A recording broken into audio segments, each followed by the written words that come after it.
गुरु मेरी पूजा गुरु गोविंद।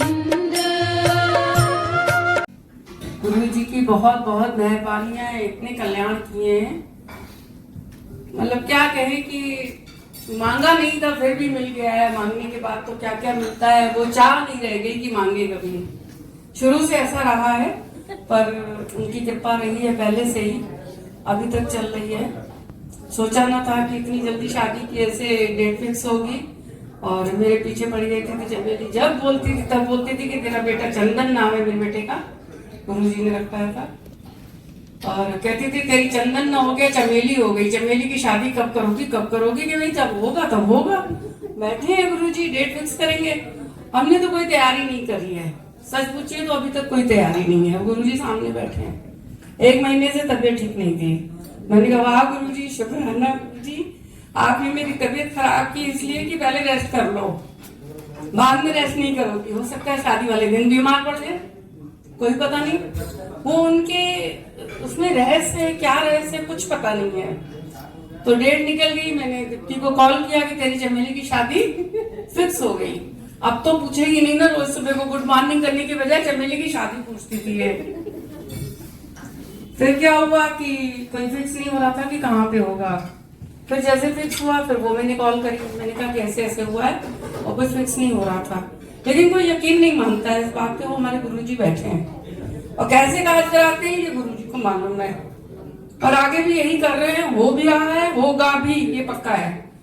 कल शिव पुराण में पढ़ा था कि भगवान ऐसे आके बैठते हैं, हजारों साल तक लोग तपस्या करते थे। हम लोग तो एक घड़ी बैठ जाते तो उसमें लगता है हमने आसान कर लिया, और वो भी कहाँ कहाँ चलता है, मन विचार चलते हैं, पता नहीं चलता है, वापस आ जाते हैं अपने संसार में, वहां बैठ ही नहीं पाते हैं। फिर कल अमृत वेला की वाणी भी चल रही थी कि एक घड़ी आधी के पुण्यात, आप बस उसके लिए रहो, परमात्मा के लिए रहो, संसार में मत घुसो। लेकिन संसार में ही हम लोग घुस जाते हैं, बार बार ये होना है वो होना है। फिर मैं कहती हूँ गुरु जी आपने फिर क्या करना है, अगर हमें ही सब कुछ करवाओगे तो गुरु जी ने ही करना है, वही करेंगे, वही संभालेंगे। वो कैसे करवाएंगे ये नहीं पता है हमें, ये एक सीक्रेट है, ये गुरु जी ने रखा हुआ है सीक्रेट, और संभालेंगे जरूर, ये पक्का है। वो कल यही शब्द चला था, प्रभु की जय कृपा निधान हमारे गुण गावेंगे, गले लावेंगे। तो गुरु जी बैठे हैं। नमस्कार सारी साथ संगत को, and thank you so very much again. Guruji ने अपॉर्चुनिटी दी कर्म धोने के लिए। जो सुनता है उसका भी कल्याण और जो बोलता है उसका भी कल्याण। तो हम सब कल्याण में इकट्ठा शामिल होते हैं, भागीदार बनते हैं। एंड जय जय गुरुजी, ऑलवेज जय जय गुरुजी। जैसे आंटी ने कहा, मेरा नाम किरण है और मैं एक इंडियन एयरफोर्स ऑफिसर की वाइफ हूँ। मेरी जर्नी या मालिक की जर्नी हमारी शुरू होती है 2021 में, जब मेरी पोस्टिंग शिलोंग से बेंगलुरु होती है। मेरे घर में, जैसे आपको पता है कि एयरफोर्स के जो घर होते हैं, काफी बड़ा सा हमें घर मिलता है, बट बड़ी अजीब सी बात होती है, वहां मुझे बहुत रेस्टलेसनेस होती है। मैं हमेशा एक बहुत फ्रेंडली इंसान, जिसको कभी भी जिंदगी में बहुत एंशियस नहीं रहती हूँ, मैं बहुत एंशियस रहने लग गई। मेरी एक बेटी है, मेरी कभी बहुत ही अजीब हुआ जब मैं उस घर में आती हूँ, और कभी मेरी बेटी बीमार हो जाती है, कभी मैं बीमार हो जाती हूँ, कभी मेरे हस्बैंड बीमार हो जाते हैं। एंड जैसे कि हर हिंदू परिवार में होता है, हम बहुत पाठ करते हैं घर में, हनुमान चालीसा का पाठ, सुंदरकांड पाठ, क्या क्या नहीं हुआ, पंडित आए, सब कुछ हुआ, बट वो एंजाइटी खत्म नहीं हो रही है। रात में मुझे डरावने सपने आ रहे हैं, जो कि मुझे पहले कभी नहीं आए। आधी रात में डरावने सपने आ रहे हैं। संगत जी, मैं आज ही बैठ के सुबह सुबह सोच रही थी, गुरु जी का एहसास, क्या आपने कभी रात के 1:30 बजे चिड़ियाओं का चहचहाना सुना है? मेरे को जो बहुत ही अजीब सा नाइटमेयर आ रहा है, और 1:30 बजे रात में मेरी खिड़की में चिड़ियाएं ची ची ची ची ची ची कर रही हैं, जब तक कि मैं उठ नहीं गई और वो मेरा नाइटमेयर फिनिश नहीं हो गया। गुरुजी इतने प्यारे हैं कि गुरुजी मेरे को आज मैं इतना अजीब था मेरे साथ, आज सुबह भी हुआ कि मुझे उठना था सुबह, और मेरी बेटी ने कहा कि मेरे को जल्दी उठा देना मम्मा। एलेक्सा में मैंने अलार्म लगाया और मेरी नींद नहीं खुली और चिड़ियाएं चहचहाने लग गई मेरे खिड़की में जब तक मैं नहीं उठी। ये गुरुजी का मेरा पहला एहसास था कि जो मेरा सबसे भयानक नाइटमेयर था, जिससे बड़े अजीब से डरावने सपने आ रहे थे, 1:30 बजे रात में चिड़ियाएं चहचहा रही थी जोर जोर की, कम से कम 15-20। जैसे ही मेरी आंख खुली और उन्होंने बंद कर दिया। ये मेरी जर्नी, मुझे नहीं पता है ये ड्रीम्स क्यों आ रहे हैं, मेरे को नाइटमेयर क्यों आ रहे हैं। सुबह से शाम हनुमान चालीसा, इधर उधर माथा टेका जा रहा है, बट समझ नहीं आ रहा कि इतना एंशियस क्यों, मेरे को मेरे घर में चैन नहीं आ रहा है। सडनली मैं कहीं इंस्टा में नहीं थी, कहीं भी कुछ नहीं थी, मेरे फोन पे एक मैसेज आता है, जा कल्याण किता। मुझे नहीं पता है कि ये क्या है। उसके बाद एक भजन पॉपअप होता है, कर कृपा मेहरा साइया। जैसे कि आपको पता है मेरा नाम किरण है, जिसको हिंदी में किरण करके भी लिखते हैं। तो कृपा में पा में जो मात्रा थी, मुझे लगा कि ये मेरा नाम है। मैं चौंकी, बट मैंने उसे नहीं खोला। जिस दिन ये भजन पॉपअप होता है, उसी दिन रात से मेरे मालिक के ड्रीम दर्शन स्टार्ट हो जाते हैं। मैं एक डेलियाइट, born and brought up in Delhi. गुरुजी के बारे में कुछ भी नहीं पता है मेरे को, आगे पीछे कुछ भी नहीं पता, उनका नाम भी नहीं सुना है, स्वरूप तो बहुत दूर की बात है। और वो अपने आप मुस्कुराते हुए बड़े बड़े स्वरूप मेरे ड्रीम में आ रहे हैं रथ यात्रा में, और मैं देख रही हूँ एंड मुझे नहीं पता है कि ये मेरे पास कौन आ रहा है। पहली रात, दूसरी रात फिर ब्रह्म मुहूर्त, जिसे अब हम अमृत वेला बोलते हैं।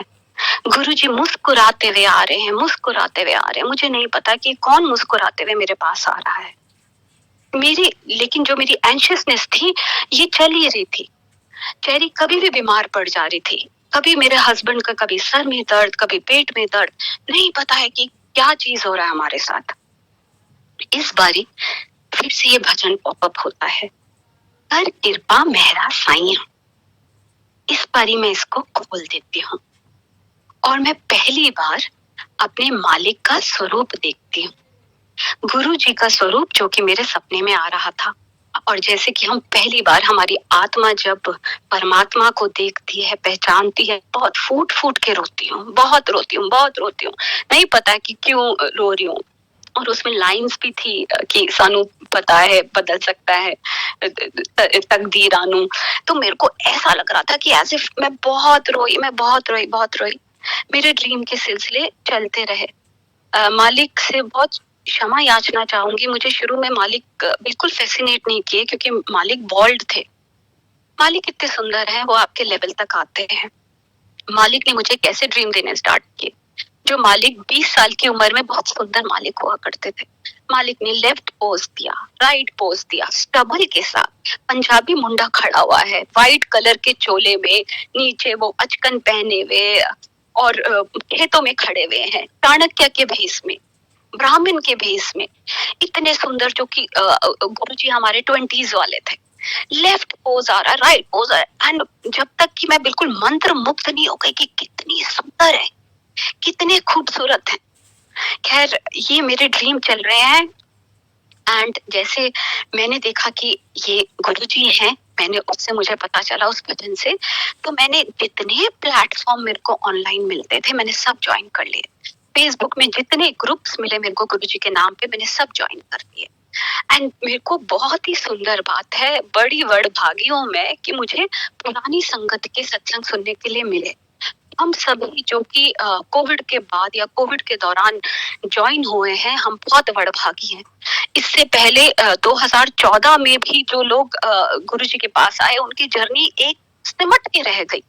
गुरुजी ने मुझे इतनी जल्दी जल्दी सिखाया, क्योंकि सब कुछ अवेलेबल था। जेठा अंकल के, MP सिंह अंकल के, सबके सत्संग अवेलेबल थे। जेठा अंकल ने जैसे बताया कि ये शिव हैं, रात में कैंसर होता है, उनके बेटे को भी मालिक ने ठीक किया, सुबह सुबह डॉक्टर अचरज में होते हैं, ठीक हो जाते हैं।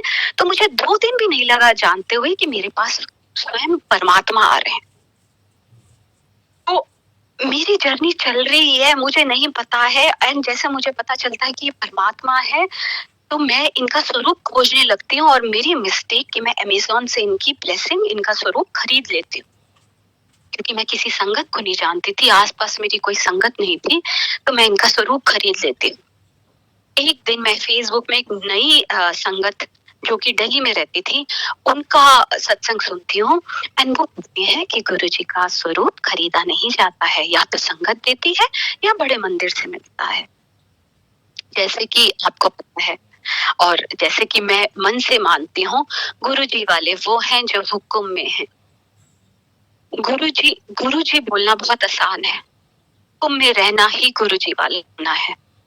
तो जैसे मैंने सुना कि खरीदते नहीं है तो मैं डर गई।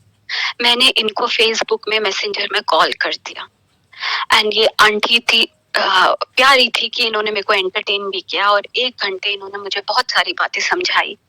इन्होंने कहा कि मैं दिल्ली से तुम्हारे लिए स्वरूप भेजती हूँ, और अमृत वेला करने के लिए मुझे कहा, क्योंकि मेरी वो एंशियसनेस नहीं जा रही थी, एंड प्लस मेरे को शिव पुराण पढ़ने के लिए कहा, जो कि उनके पड़ोस में एक ओल्ड संगत रहती थी, और मालिक ने उनको गीता प्रेस की शिव पुराण ब्लेस कर रखी थी। तो उन्होंने मुझे कहा शिव पुराण पढ़ और अमृत वेला संभालो, क्योंकि सर्ट थी तो सर्ट का नितनेम करना होता है। तो उन्होंने कहा कि अगर तुमको बहुत एंशियसनेस है, कोई फिजिकल प्रॉब्लम है, तो अमृत वेला संभालो। एनी हाउ मेरे पास दिल्ली से स्वरूप आता है, चरण स्वरूप आता है, एंड वो लॉकेट प्रसाद आते हैं। अब जैसे मेरे पास वो स्वरूप आता है, आप बोलेंगे कि चमत्कार, मेरे घर में ब्लेसिंग्स बरसने लग जाती हैं। मुझे 2 दिन भी नहीं लगा था कि ये शिव है, क्योंकि मैं एक दिन में बैठी हुई थी, एंड मेरे सामने बड़े बड़े स्क्वायर करके रील लगने लगी, जैसे फिल्म्स की रील होती हैं। जटाओं वाले शिव जी और गुरु नानक जी एक के बाद आए जा रहे हैं, और मैं देख ही जा रही हूँ, टीवी हूँ। मुझे समझ आते हुए टाइम नहीं लगा कि गुरु नानक जी, शिव जी और हमारे गुरु जी सेम है। वही क्या, सारे भगवान ही गुरु जी के अंदर है। वो धीरे धीरे करके पता चला। वो मेरी शुरुआत थी कि जहाँ मुझे समझ आया कि मेरे पास शिव आ रहे हैं, तो मैं इनको चंदन का टीका लगाती थी, सफेद रंग का। तो जो स्वरूप आया था मेरे पास, उसमें भी मैं सफेद रंग का इनको टीका लगाती थी, चरण स्वरूप में भी। और मालिक मुझे अपने आप लेसन्स पढ़ाते गए। जब मुझे लगता था, मालिक को लगता था कि मेरा बच्चा सीख रहा है और इसको समझ आ रहा है, मेरे घर में चंदन वर्षा होती थी। उनकी आंखों से, उनकी नाक से, उनकी चरण में बिंदु करके पाउडर सा चंदन आता था, जिसको हम बड़े श्रद्धा से अपने माथे पे लगा लेते थे। कभी भी अचरज नहीं हुआ कि ये हमारे घर में चंदन वर्षा क्यों हो रही है। मुझे पता था कि ये भगवान है, और भगवान तो कुछ भी कर सकता है। ऐसे ही मैंने अमृत वर्षा अपने घर में बहुत देखी। वो भी अचरज नहीं हुआ है। पानी आ रहा था, नहीं समझ आ रहा है कि स्वरूप से पानी क्यों आ रहा है। और इसमें हम क्या करते हैं, हम बहुत बुद्धू बन जाते हैं। हम ओम देखते हैं, हम हनी वर्षा देखने लग जाते हैं, चंदन वर्षा देखने लग जाते हैं। हम उसको तो भूल ही जाते हैं जो कि आपके लिए ये कर रहा है। उसको करने की जरूरत नहीं है। उसको तो हर एक नाम से, अल्लाह के नाम से, जीसस के नाम से, इतने ही नाम से उसको तो पूजा किया जा रहा है, उसका पूजन हो रहा है। उसको हमारी जरूरत नहीं है। हम भिखारियों को उसकी जरूरत है। वो इतने वड़भागी हैं कि वो हमारे लेवल पे आके हमारे साथ ऐसे करते हैं ताकि आपका फेथ बढ़े। क्योंकि मैं एक ऐसे इंसान थी जो कि मैं कभी बिलीव नहीं कर सकती थी कि ह्यूमन फॉर्म में गॉड एग्जिस्ट कर सकता है। माफ करिएगा, मैं कभी श्री राम और श्री कृष्ण पे भी मेरे को इनिशियल भरोसा नहीं आता था, क्योंकि मैंने टेलीविजन में सीरियल्स देखे हुए थे। मैं कभी बिलीव नहीं कर सकती थी कि ह्यूमन फॉर्म में मालिक है, हो सकते हैं। अगर कोई मुझे बता देता कि ये गुरु जी हैं और ये भगवान है, तो शायद मैं नहीं मानती। मालिक को पता था कि शायद मेरा टाइम ऐसा था कि जो मैंने अपने आप नहीं पार कर पाना था, तो मालिक ने स्वयं मेरे पास आने लग गए और दर्शन देने लग गए। ये हम वडभागी हैं। आप प्लीज ये मत देखिए कि कहीं किसी के घर में हनी वर्षा हो रही है तो आप भाग भाग के जा रहे हैं, जी हनी वर्षा हो रही है। प्लीज आप उसको तो देखिए, जहाँ कुछ अगर आपको अमृत वर्षा, वहां बैठ के उसको याद करिए, जो आपके लिए इतना, उनकी बहुत शक्ति लगती है आपके लिए सब करने में। खैर मेरा जर्नी ये चल रही थी, और जैसे मुझे पता चला कि बड़ा मंदिर हमारा घर, गुरुजी का घर, सभी रूहों का, सभी आत्माओं का घर दिल्ली में है, तो मेरा मन बहुत मचलता था कि मालिक आप मुझे दिल्ली कब बुलाओगे, बड़ा मंदिर कब बुलाओगे, और जब बुलाओगे तो क्या आप मुझे गले लगाओगे, क्या आप मेरे को वेलकम करोगे। और मुझे नहीं पता था कि मैं उनको कितना मिस करती थी। संगत जी, मैं उनको इतना मिस करती थी। और देखिए, अपनी कठिनाइयों के उसमें आप मालिक के पास आए तो कौन सी बड़ी बात कर दी आपने। आप तो पहले भी हाथ फैलाए हर जगह जाते थे, यहाँ भी आए तो कौन सी बड़ी बात की। क्या उसको प्यार किया? उसको प्यार नहीं किया तो फिर कुछ भी नहीं किया। मुझे नहीं समझ आता था, मैं गुरुजी को इतना मिस करती थी, मैं इतना रोती थी कि मेरी छाती फट जाती थी। 2015 में मेरे डैड पास्ट हुए। मैं इतना अपने पापा के लिए भी नहीं रोई जितना कि मैं गुरुजी के लिए रोई हूँ। मुझे लगता था मैं बीमार हो जाऊंगी, तो मैं कंट्रोल करती थी। तो मैं बहुत रोती थी कि मालिक क्या आप मुझे बुलाएंगे, क्या आप मेरे गले लगेंगे, क्या मेरे आप वेलकम करेंगे। 2022 में बैसाखी वाले दिन, अब मैं एक गढ़वाली हिंदू हूँ, और जिसका कि बैसाखी से दूर दूर तक कोई लेना देना नहीं है। मेरी मालिक ने शादी 13 अप्रैल की करा रखी है, तो 13 अप्रैल में हम पहली बार मालिक के पास जाते हैं। हमें नहीं पता है कि गुरुजी का मंदिर कहाँ से स्टार्ट होता है, कहाँ खत्म होता है। कोविड के बाद थोड़े टाइम पहले ही मंदिर स्टार्ट हुआ था, वापस ओपन हुआ था। मैं अपनी माँ को भी लेके जाती हूँ, मेरी माँ को मैं देहरादून से लेके जाती हूँ, और मैं जो हर बारी हर किसी को बोलती हूँ कि अगर आपको तीर्थ यात्रा अपनी मालिक की करानी है तो बड़े मंदिर में लेके जाइए अपनी माँ बाप को। यहाँ दर दर यहाँ भटकने की कोई जरूरत नहीं है। आप मानिएगा नहीं कि मेरा अभी मैं कुछ टाइम पहले, नहीं मैं धार्मिक विजिट से नहीं, क्योंकि मेरे husband is now posted to Delhi, तो हमने सोचा थोड़ा साउथ घूम लेंगे। तो मैं रामेश्वरम और मदुराई, मीनाक्षी टेम्पल, जो हमने बचपन में बहुत शॉर्ट नोट्स इनके पढ़े थे, तो मुझे लगा Rameswaram being one of the jyotirlinga, I should go there.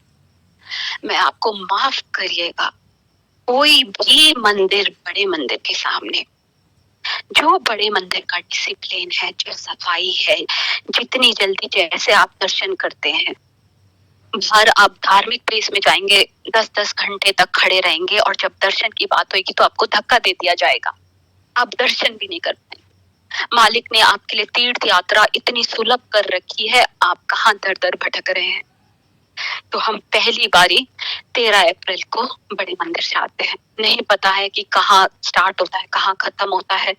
बड़ा फंक्शन था, 1 बजे मंदिर ने खुलना था, पंडाल लगे हुए थे बड़े बड़े, पार्किंग में सारे पंडाल लगे हुए थे। मुझे नहीं पता है कि बस मैंने क्योंकि यूट्यूब में सिर्फ मालिक का शिवलिंग देख रखा था। मैं अंदर जाती हूँ पंडाल के अंदर, मुझे बड़ी हॉन्टेड सी एक आवाज आती है। पहला कदम ही जैसे मैं पंडाल के अंदर डालती हूँ, हॉन्टेड सी लाउड स्पीकर में बहुत तेज आवाज आती है, आओ आओ। मुझे बहुत वियर्ड लगता है, मुझे लगता है बड़े मंदिर वाले बड़े गजब हैं, ये सबको आओ आओ करके बुलाते हैं। मैंने अपने हस्बैंड से कहा कि क्या तुमको कोई आवाज आ रही है, तो उन्होंने मेरे को बिल्कुल अनसुना कर दिया, क्योंकि बहुत भीड़ थी and probably he was also getting थोड़ा सा कि लाखों संगत आ रखी थी, एंड मेरे को ये आवाज आती जा रही है, आओ आओ। और मैं बोल रही हूँ गुरुजी मैं आ रही हूँ ना। और मेरे मालिक की वडभागी में, मेरे हस्बैंड ने बाद में मेरे से पूछा कि तुमको ये आवाज कब आ रही थी, तो मैंने कहा जब हम अंदर घुसे थे। तो मेरे हस्बैंड ने मुझे बताया कि तब कोई लाउड स्पीकर वहां था ही नहीं, म्यूजिक सिस्टम का कनेक्शन ही नहीं हुआ था। तो मैं इतनी वड़भागी और हम सब इतने वड़भागी जो मालिक इतनी इतनी इतनी अपनी तरफ से शक्ति लगाते हैं सिर्फ आपको अपने फोल्ड में लाने के लिए। 10 मिनट तक बड़े मंदिर में पहली बार मेरा वेलकम होता है मेरे मालिक की आवाज में, आओ आओ। अगले दिन मैं फिर जाती हूँ। 14 तारीख को भी मैं दिल्ली में थी, माँ को लेके 14 तारीख को भी जाती हूँ। बड़े बड़े मेरे को स्वरूप मिलते हैं, 7 स्वरूप मिलते हैं मालिक के, पुरानी संगत से ही मिलते हैं। और मैं वो स्वरूप लेके टी पॉइंट में उनको अपने दिल से लगा के खड़ी थी और मेरी मम्मी भी वहीं थी और मेरे हस्बैंड कार लेने के लिए गए हुए थे टी पॉइंट में। बहुत भीड़ थी तो प्रोबेबली आधे घंटे तक मैं वहीं खड़ी थी और मैंने जोर की छाती से लगा रखे थे वो स्वरूप। जब मैं देहरादून गई तो मैंने अपनी माँ से कहा कि मम्मा आप भी एक स्वरूप ले लो। तो जैसे सारे के सारे हमारे बड़े बुजुर्ग होते हैं, कहते बेटा लोग क्या कहेंगे कि किस बाबा को तू मानने लग गई है, तू ऐसा कर कि ना तू मुझे वो छोटा सा स्वरूप दे दे। मैंने कहा माँ कैसा था वो स्वरूप, क्योंकि अभी तक मुझे समझ आ गया था कि ये कुछ हुआ है मम्मी के साथ। बोले बेटा छोटा, और उसमें फ्रेम लगा हुआ था, वुडन फ्रेम लगा हुआ था। माली ने नीचे ऑरेंज कलर का चोला पहना हुआ था और ऊपर अचकन थी जो कि बहुत चमक रही थी, डायमंड्स लगे हुए थे उसमें, बहुत चमक रही थी। और गुरुजी बहुत हंस रहे थे और उनका मुंह रोड की साइड था और तूने उनको जोर की पकड़ा हुआ था। और जैसे हम सबको पता है बड़े मंदिर में कभी भी कोई फ्रेम स्वरूप नहीं मिलता है। मालिक की कितनी बड़ाइयां कर, मेरे जैसे तुझ इंसान के लिए मालिक ने मेरी दूसरी इच्छा भी पूरी की। आधे घंटे मेरे गले लगे रहे और मेरी माँ को साक्षात दर्शन हुए। ये मेरी पहली विजिट थी बड़े मंदिर के। इस बीच जब मेरे घर में मैं पूजा करती थी बहुत अजीब चीजें होती थी। मैं जब अपने दिए में तिल का तेल डालती थी, अब मैं घी का दिया जलाती हूँ। जैसे गुरुजी ने कहा था घी आपको देवता वगैरह को अपनी तरफ अट्रैक्ट करते हैं, तो हम सबको घी का दिया ही जलाना चाहिए, चाहे आप थोड़ी सी देर के लिए जलाएं पर घी का दिया जलाएं। उस टाइम पे तिल के तेल का मैं दिया जलाती थी। मैं जैसे ही तिल का तेल डालती थी उस पे अपने आप एक ओंकार बनता था, जो मेरे को सिंबल नहीं पता था। मुझे 23 दिखता था और 3 के ऊपर हॉरिजॉन्टल लाइन दिखती थी। मेरे हस्बैंड ने मेरे को बताया कि ये सिखिज्म का सिंबल है, एक ओंकार, गॉड इज वन। सारे धर्मों में, हम हिंदू धर्म में इतने सारे देवी देवता हैं और हमने बचपन से ही देखा है कि ट्यूसडे को हनुमान की पूजा होती है, मंडे को शिव जी की होती है, वेडनेसडे को हम गणेश जी की पूजा करते हैं। और हमने कभी नहीं माना कि भगवान एक है। तो जब तक मेरे को ये लेसन मैंने पढ़ नहीं लिया कि भगवान एक है और सभी हमारे 33,000 देवी देवता गुरु जी के अंदर है, तब तक रोज मेरे घर में एटलीस्ट 4 महीने तक एक ओंकार बनता था। जब मुझे समझ आया कि भगवान एक है और वो हमारे गुरु जी हैं, तो हमेशा संगत जी 2 नाव पे कभी पैर ना रखें। गुरु जी हमेशा कहते हैं, क्योंकि क्या करेंगे आप हमेशा नीचे गिरेंगे। आप जिसको भी मानते हैं, गुरु जी ने कभी नहीं कहा कि मुझे फॉलो करिए। आप किसी भी तरीके से भी किसी भी मजहब के हैं, किसी भी धर्म के हैं, आपकी कहीं भी अरदास है तो वो अरदास तो एक ही भगवान की होती है। वो अरदास सिर्फ आपकी एक रिक्वेस्ट एक के पास जाती है। तो जरूरी नहीं है आपको कि प्लीज आप गुरु जी के पास आए। आप जिसको भी मानते हैं, जिस पे भी आस्था है, एक को मान लो। जाओगे आप ऐसे करके अपना कान पकड़िए या दूसरे तरीके से करिए, जाना आपको एक ही भगवान के पास है। तो गुरुजी हमारे इतने प्यारे हैं, गुरुजी ने कभी ये नहीं कहा कि मुझे फॉलो करो या मेरे पास आओ। तो ये मेरे एक ओंकार बनता था। जो फूल मैं माँ को अर्पित करती थी वो फूल डांस करने लग जाते थे। मेरे लिए तो वही चीज बहुत ही अचरज भरी थी, क्योंकि मैंने ऐसा अपनी लाइफ में इससे पहले कभी देखा नहीं था। तो मैं कभी दिए में कुछ बन जाना, कभी कोई भी फॉर्म ले लेना, हम सबको इन चीजों में नहीं कूदना है।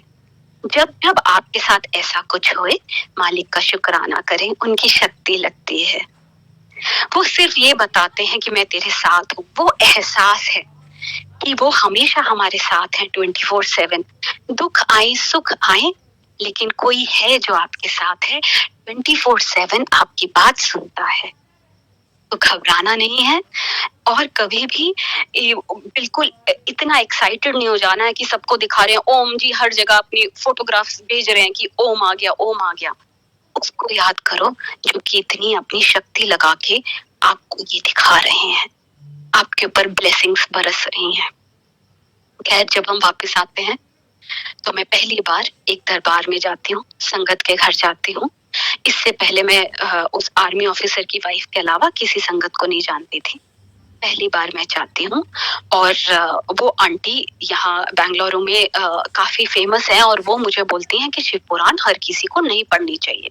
ये काफी लोग बोलते हैं, क्योंकि पहले भी ऐसा था कि पुरानी संगत में भी मालिक ने किसी किसी को ब्लेस किया हुआ था। इसका मतलब ये नहीं है, ये हमारे पौराणिक ग्रंथ हैं, तो इनको पढ़ के कभी भी कुछ खराब नहीं हो सकता है। तो यही तो बात है कि गुरुजी जिन वहमों से आपको दूर करने आए थे, अब गुरुजी के पास आके आप वहम में आ गए हैं। कोई आपको बोल रहा है कि आरती करते हुए ओम की फिगर बनाइए, कोई कहता है शिव पुराण बताती है कि 4 आपको चरण में करनी है, 2 आपको मिडल में करनी है, 1 आपको फेस में करनी है, और 7 बारी परिक्रमा करनी है, 7 बारी। कुछ भी नहीं होता इससे, ये सब रिचुअल्स हैं। मालिक सिर्फ आपका दिल देखते हैं। फिर वहमों में मत पड़िए, आपका जो दिल करता है डरिए नहीं। ये टेररिस्ट नहीं है, ये भगवान है, जो कि सिर्फ आप जब इनको प्यार करते हैं तभी आप इनको प्राप्त कर सकते हैं। और किसने प्राप्त किया किसी को नहीं पता, सबकी जर्नी चल रही है। जय गुरुजी, शुक्राना गुरुजी। आज वो हो गया जो 50 साल में नहीं हुआ था।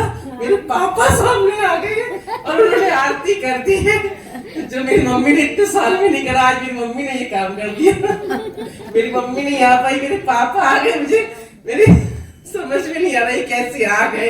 ये आते भी है तो चले जाते हैं। गुरुजी ने हाँ, यही चीज कह रही हूँ। किसी शादी में साथ में नहीं जाते, कहीं जाते नहीं, और जाके छोड़ के चले जाते हैं, फिर लेने आ जाते हैं। आज उन्होंने क्या मतलब बहुत बड़ा काम हो गया है ये, कह नहीं सकते। बहुत बड़ी चीज हुई है और बहुत बड़ा दिन है आज। मैं कुछ कह ही नहीं सकती। सच में गुरुजी शुक्राना है ये दिन दिखाने के लिए। जगह गुरुजी डिसाइड करते हैं। थैंक यू टू अनुराग भैया एंड गरिमा कि मेरा जब फर्स्ट टाइम मैंने सत्संग किया था, जनरली ऐसे ही मुंह से निकाला था। तो भाभियां हैं, इनसे बस मैंने ऐसे ही कहा कि भाभी इतने साल हुए गुरुजी से जुड़े हुए, 2019 से कभी सत्संग नहीं कराया। इन्होंने ऐसे ही मुंह फट से बोला करा ले जब कराना, इनका गेस्ट हाउस है, करा ले जब कराना, अभी तो सहालक चल रही है और डेकोरेशन भी है, तू करा ले आके।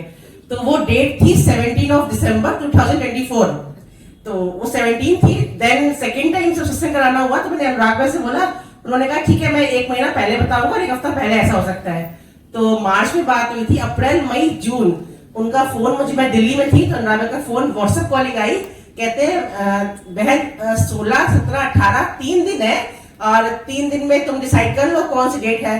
तो मैंने कहा 15 को फादर्स डे, मेरे पास काम बहुत होगा तो मैं नहीं करती। 16, 17, 18 में वो 18 तारीख निकल आई। ये नहीं पता था कि आज की डेट में मुझे सत्संग करना था। तो आज 19 का सत्संग हो गया। बहुत बड़ा दिन है, लेकिन बहुत खुशी का दिन है। Thank you so much. Thank you Guruji, शुक्राना गुरुजी। आगे भी ऐसे डेट्स मिलती जाए, सत्संग होते रहे। और आज ये भी चीज हुई है कि बहुत कम लोगों ने मुझे नहीं बुलाया। व्हाट्सएप से रात में मुझे व्हाट्सएप आए, जय गुरुजी जय गुरुजी। मैंने किसी को ओपन ही नहीं किया क्योंकि मैंने इतनी अब जो गुरुजी की मर्जी कि हाँ मुझे नहीं बुलाया, अब जो उनकी मर्जी थी मुझे नहीं पता। और आज उर्मिल का तो सत्संग ही हो गया। कहाँ गई उर्मिल? आ जाओ, हो गया मेरा सत्संग, हो गया, अब तुम आ जाओ। आ जाओ। सत्संग है नहीं अभी सत्संग तुम्हारा जरूरी था। जय गुरु जी, शुक्राना गुरु जी, अनंतम शुक्राना महाराज का। आंटी का फोन आया 11:15 बजे। तो आंटी ने बोला उर्मिल दरबार की सेवा करोगी? तो मैंने कहा कहाँ पे है? तो बोली कि बस सत्संग करवा रहे हैं। मैंने कहा पहले तो बताया नहीं आपने, पहले बताया होता तो उसी हिसाब से इंसान निकलता है। मैं कहा फिर मैंने उनका कॉल नहीं लग रहा था, मैंने वॉइस भेज दी। मैंने कहा मैं मतलब वॉशरूम में हूँ, फिर मैंने भेज दिया आंटी ठीक है आप परेशान रहिए, मैं जल्दी निकलती हूँ घर से। बस आप गुरुजी ने ऐसी सेवा दी महाराज ने, तो यहाँ पे आए, मतलब बहुत जाम वगैरह लगा था, यहाँ 1:30 बजे पहुंच गए, 1:30 बजे करेक्ट आ गए। और बस शालिनी कर रही थी सेवा, गुरुजी ने मुझे भी सेवा बख्शी और कैसे मेरे महाराज ने मुझे बुलाया। और आज मैं भावना आंटी को कॉल करने वाली थी, आंटी आज कहीं सत्संग है तो बताइए। गुरुजी ने मन की बात बिल्कुल सुनी, उन्होंने कैसे इनवाइट किया मुझे। जय गुरुजी, शुक्राना गुरुजी, सेवा बख्शने का बहुत बहुत शुक्राना। जय गुरुजी। मेरे पेरेंट्स की भी एनिवर्सरी है और आज से करीब 10 साल पहले हमारे ताऊ जी की जो 50th एनिवर्सरी बनी थी, तो हम लोगों ने कहा मम्मी जब आप लोग की 50th एनिवर्सरी होगी तो खूब ग्रैंड तरीके से मनाई जाएगी। लेकिन अनफॉर्चुनेट मम्मी पापा नहीं रहे इस दुनिया में, तो आज सुबह मैंने फेसबुक में शेयर भी किया कि मम्मी पापा की आज 50th एनिवर्सरी है। और देखिए आज खाना में शादी का मिल गया और एनिवर्सरी आपके रूप में मम्मी पापा को देखे रह रहे हैं कि शायद ऊपर वाले सेलिब्रेशन करवा दिया। जय गुरु जी।